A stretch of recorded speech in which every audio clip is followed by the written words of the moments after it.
of the entire Lebanese cabinet is set to resign over last week's devastating huge blast at Beirut Port, which killed hundreds of people and injured thousands more. It was initially announced by the country's health minister Hamid Hassan, who told reporters after a cabinet meeting that Prime Minister Hassan Diab will head to the presidential palace to hand over the resignation in the name of all the ministers. The rage has only mounted as the government has been accused of doing little to help the 300,000 people who were made homeless or those whose businesses and livelihoods were destroyed.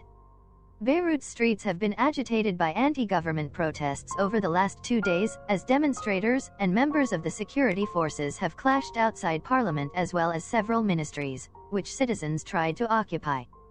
The explosion, believed to be one of the single largest non-nuclear blasts in modern history.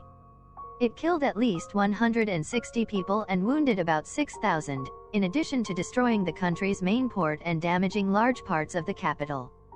The estimated damages to be between $10 billion to $15 billion. At the rallies, protesters holding nooses have told they blame the horrendous incident on growing corruption within the ruling elite.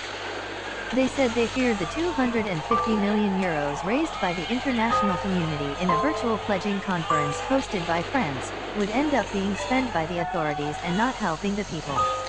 A lot of people have been detained over the blast, including the head of Lebanon's Customs Department and his predecessor, as well as the head of the port.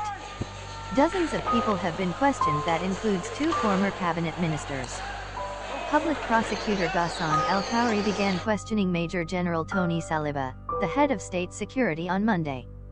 It gave no further details, but other generals are scheduled to be questioned. And prior to the full resignation of the Lebanese government, at least 3 ministers had already stepped down, including the Environment Minister Damianos Kader, who is a close aide of Prime Minister Diab. This is another footage of the violent protest happened last week.